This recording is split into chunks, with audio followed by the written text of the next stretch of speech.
Hi, എല്ലാവർക്കും നമസ്കാരം. എൻ്റെ പേര് നോജിൻ എന്നാണ്.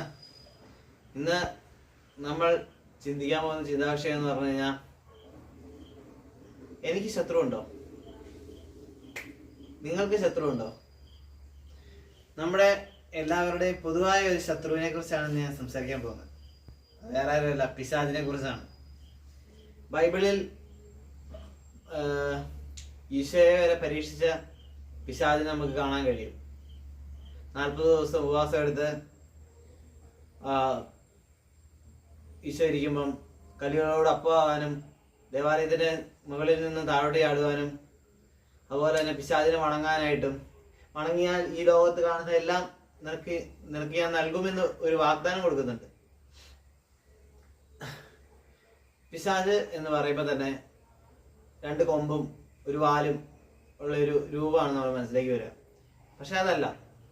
പിശാച് എന്ന് പറയുമ്പം അക്രമം, മനുഷ്യരെ വെറുതെ ക്രൂരമായിട്ട് പീഡിപ്പിക്കുന്ന, ഒട്ടും മാനുഷികതയില്ലാത്ത, ചിന്തകള് ദൈവികമല്ലാത്ത ഒരു പൈശാചികതയെയാണ് നമ്മൾ പിശാച് എന്ന് വിളിക്കുന്നത്. നമുക്ക് ദൈവികതയെ മുറുകെ പിടിച്ച് പൈശാചികതയെ തള്ളിപ്പറയാം. നമ്മുടെ എല്ലാവരുടെയും ശത്രു പിശാചാണ്. അങ്ങനെ ചിന്തിച്ച് മുന്നോട്ട് പോവാം. ഞാൻ ഇനി പൈശാചികമായിട്ടുള്ള കാര്യങ്ങൾ ഒരിക്കലും പറയുകയോ ചെയ്യുകയോ ഇല്ല എന്ന് നമുക്ക് പ്രതിജ്ഞ എടുക്കാം.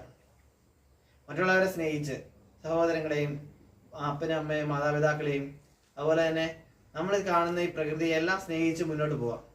ദൈവം നമ്മളെല്ലാവരെയും സമൃദ്ധമായി അനുഗ്രഹിക്കട്ടെ. നിത്യം പിതാവും പുത്രനും പരിശുദ്ധാത്മാവുമായി സർവേശ്വരനായി ആമേൻ. ജയ് ഹിന്ദ്.